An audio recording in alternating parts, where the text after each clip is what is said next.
someone tell me when to start? Okay. Welcome, everyone. Thank you for being here with us today. I would like to begin by acknowledging that we are on the traditional lands referred to as Treaty 6 territory, and that the City of Edmonton and all the people here are beneficiaries of the Peace and Friendship Treaty.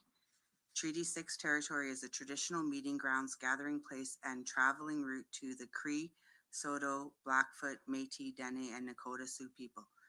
Bentero Traditional Healing Society is dedicated to ensuring that the spirit of the Treaty 6 is honored and respected and followed. We at Bentero Traditional Healing Society are pleased to host Minister Searle Turton, Minister of Children and Family Services, and welcome everyone here in attendance today. The Bentero Traditional Healing Society was established in 1994 with a commitment to building upon the strengths of Aboriginal children, youth, and families so they can walk proudly in both Aboriginal and non-Aboriginal communities. Our founders strongly believed that keeping culture at the center of everything we do is crucial to mental, emotional, and spiritual growth and physical well-being. With the knowledge, we provide programming that promote healing, resiliency, and cultural connectedness. Over the 30 years, the Society has been serving urban Indigenous communities in Edmonton. Our scope has widened and our goals have changed. Our programs are open to all people in need of community who wish to be supported through an Indigenous worldview that is holistic and incorporates knowledge and ceremony. Our founders also believe that the important work we do requires collaboration and partnership. We have developed strong partnerships along the way to be able to provide many programs that include community outreach, employment resources, and our Nagay Housing First initiative. And of course, the reason you're all here today, our Kokosowin Family Resource Network. Through our partnership with the Alberta government, the Kokosowin Family Resource Network here at Bentero offers support services and programming for children, youth, and families that aim to strengthen caregiver capacity, support healthy child development and well-being, and increase social supports and connections. I'd like to now welcome Minister Turton to the podium to tell you more about the family resource networks across the province.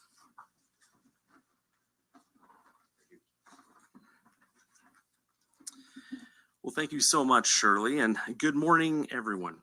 Thank you for joining us today as our government reaffirms its commitment to strengthening the well-being and resiliency of children, youth, and families for many years to come. First of all, I just want to recognize Elder Tom Snow for starting us off with a beautiful blessing this morning. I also want to take a moment to acknowledge the hard work and efforts of Bentero's Executive Director, Searle Whiskey-Jack, who is an amazing advocate for children and families in Edmonton and a huge supporter of this vitally important program. I also want to thank the wonderful folks here at Bentero for giving me a tour of this amazing facility here this morning. Now, this is not the first time I've been here, but every time I visit the Kokosowin Hub, I'm struck by how warm and inviting this facility is. And that's exactly what we wanted Family Resource Networks to be when our government started the program back in 2020. Safe havens where families can gather and grow together. We realized that there were so many fantastic community organizations across Alberta offering guidance and supports to foster healthy families, from parenting classes to support groups to on-site mental health services, as well as childhood development and mentorship programs for children and youth. But there was no easy way for these organizations to coordinate their services or pass on knowledge and skills to each other so that they could serve families better. The Family Resource Network program was our solution, ensuring children, youth, and families can have more consistent and coordinated access to prevention and early intervention services regardless of where they live. In other words, families facing big challenges can get help early, reducing the number of children who come into government care, and families who require child intervention services. When we designed this program, We're thinking of the young expectant mother in northern rural Alberta who feels isolated from her peers and wants guidance and a helping hand to help her take on the huge responsibilities she has in front of her. And the parents in Okotoks who may live far away from family and are looking for a way to meet and find camaraderie and support from other young parents, as well as Indigenous families right here in Edmonton who are searching for a place like Bantaro where they can connect to their culture and community. 4 years later, I'm proud to say we have over 70 networks across Alberta that bring together services from over 100 different agencies. Half of these serve rural communities, and 18 are specifically targeted to unique cultural and linguistic communities, including the Francophone, multicultural, and Indigenous communities, both on and off reserve. This means accessing community services and much needed supports is easier than ever to be able to access in every corner of the province. Our government has had high hopes for this program. We want to make sure that we got it right. We launched an external evaluation 3 years ago so that we could learn what was working and what could be improved within the program. And I'm thrilled to share that the data backs up what we've been hearing on the ground, that family resource networks are having a positive impact on families and communities. And because of that, I'm so pleased to announce that through Budget 2024, Alberta's government is extending the Family Resource Networks program and providing an additional $6.6 million over the next 2 years. We're building on our previous investments to strengthen our networks in 3 key areas. The first area focuses on ensuring Indigenous children and families have access to culturally appropriate supports and services wherever they are. Secondly, we're making sure networks have the training and capacity to respond to the needs of LGBTQS+ and gender diverse children and youth.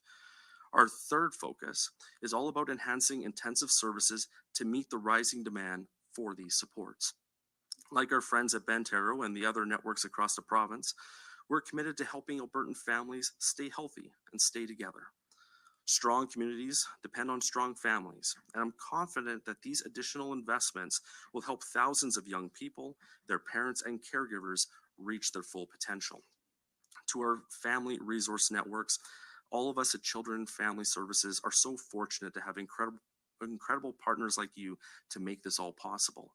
My staff and I will continue to support you so that you can focus on what matters most, supporting children, youth, and families' well-being and resiliency, and helping Albertans become the best parents they can possibly be. Thank you.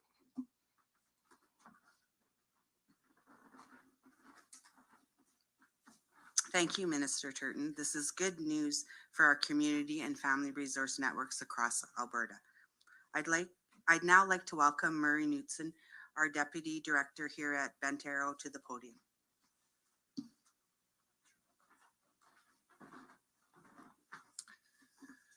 Thank you, Shirley.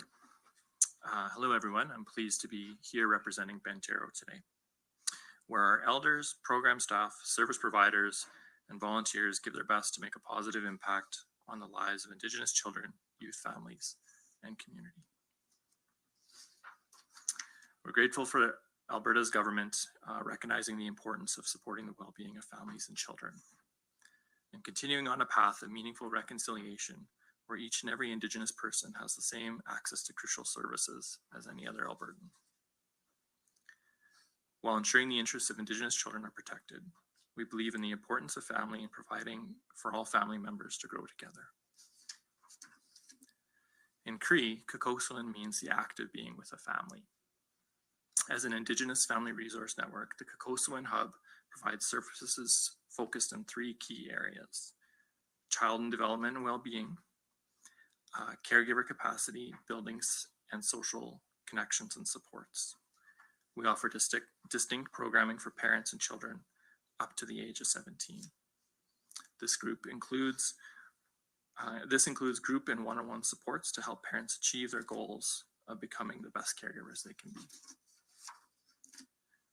We provide resources and opportunities for children and their families to make community connections by participating in activities that support growth and development in a fun, interactive environment.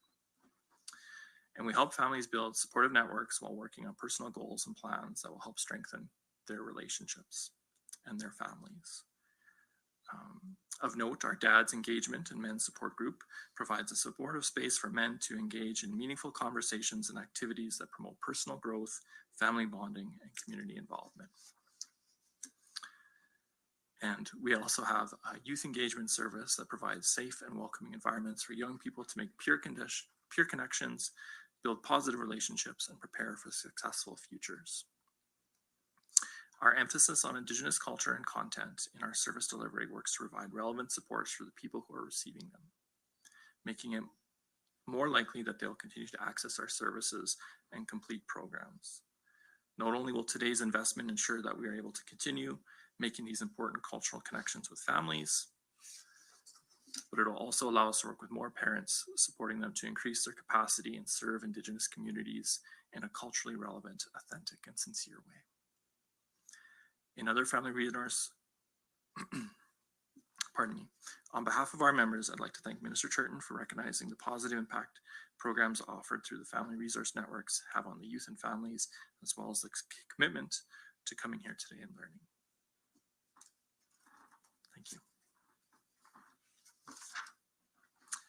Forgive me. We look forward to continuing to work together, providing safe and supportive environments for families to grow. Thank you.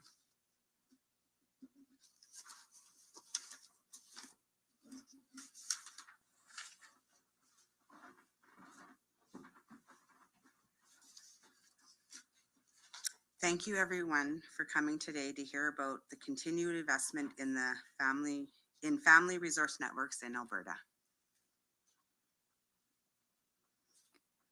All right, well, we'll now open things up for a quick Q&A. Reporters will be able to ask one question, one follow-up. Please state your name and outlet. And we'll begin by taking questions from the floor first. This is for Minister Turton. This is Daniel Barker Tremblay with Wind Speaker Radio Network for CFWE at 89.3 The Raven. Minister Turton, with this announcement that you have made here within Bendaro, I have to ask, in terms of, with the act of being with the family, have you sat down with the Grand Chief of Treaty 6 First Nations, as well as the other chiefs and the M&A president, to sit down with them to go over these programs with Bendaro present, to keep the children within the families? So I have met with many First Nations leaders and since I've been appointed as minister, and look forward to any ongoing conversations that First Nations leaders may wish to have regarding the ongoing evolution as we transfer children and family services over to the respective First Nations. So we already have an obligation to consult and work with First Nations communities on many aspects of child intervention services. And I know I'm going to be meeting with one Treaty 8 council and nation here in about an hour and a half, actually, at the legislature. So my door is always wide open, but we've been very eager to continue to have those conversations as we can move down a path towards reconciliation with Indigenous leaders and communities around the province of Alberta. And as minister, this is for my follow-up. As minister, what are you hoping for that these programs will provide, and what are you hoping for as far as an outcome goes after this has been installed? Well, it's a great question. And with the announcement today, it really comes down to strengthening families. I want to make sure that children continue to have those cultural connections with the respective First Nations. To me, it's extremely important. And as I've been traveling around the province, since being appointed as Minister of Children and Family Services in June, that has come across loud and clear from families, from children, that they want to make sure that those cultural connections are supported. And that's why this announcement today is so important, because we're investing in capacity building for the FRN announcement to allow FRNs around the province to continue to build upon those cultural connections so that we can ensure that our children are looked after. Hi, thank you so much. Hi, Minister. Danny Parody, APTN. My question is about the 6.6 million. You mentioned that goes towards capacity building. What does the money go towards? Is it infrastructure? Is it programs? What's the breakdown?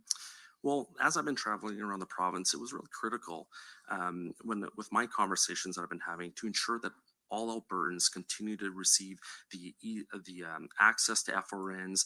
They can feel connected. And so from my conversations with FRNs, as well as other cultural communities, I really felt it was important for this added investment, again, to increase the capacity of FRNs to be able to offer those culturally relevant services, especially to Indigenous youth and also gender diverse youth as well. So we want to make sure that our FRNs continue to be open, inclusive, and I really think this added investment is really going to help us in that regard.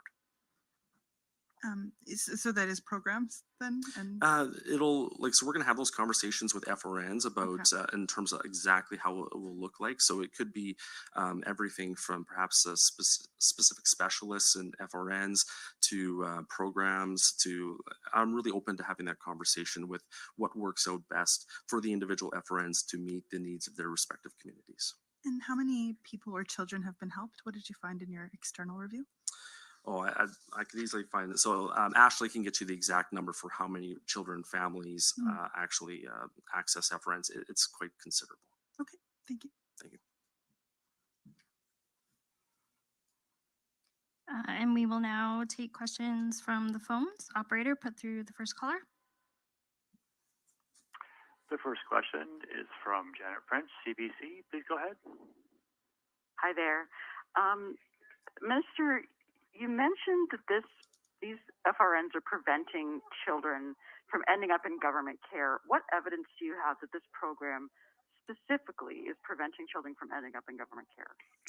Well, no, thank you very much for the question. So I think this is really one of the key strategies as a government that we have regarding prevention, improving family outcomes when it comes to mental health resiliency, just really empowering families and children. The fact that the programs continue to grow and the positive effects that we've been able to see and how families' lives have been improved. For many families across the province, if you don't know where to go for support, an FRN is typically the first place you go. And so that has been shown just with the increasing numbers of families that have been accessing these programs. And it is our hope and goal that as we continue to help provide supports for families around the province, that yes, it can actually lead to declines in children actually entering care later on. Okay, my follow-up is a bit more practical. Can you explain to me how this additional money is going to be distributed? Is it going to be through grants that these agencies or the networks have to apply for, or is it just a blanket increase across the board that each network gets? Will be a blanket increase across the entire network. We want to have those conversations with FRN specifically on the specific programs that they may need to address the needs that families in the respective areas are looking for. So again, that's something or a part of the conversation that we're going to be having over the next couple months as I continue to travel around the province. Again, looking for additional ways that we can help support families here in Alberta. Operator, could you put through the next caller? There's no other callers in queue. Great, that concludes our press conference for today. Thank you for everyone for being here.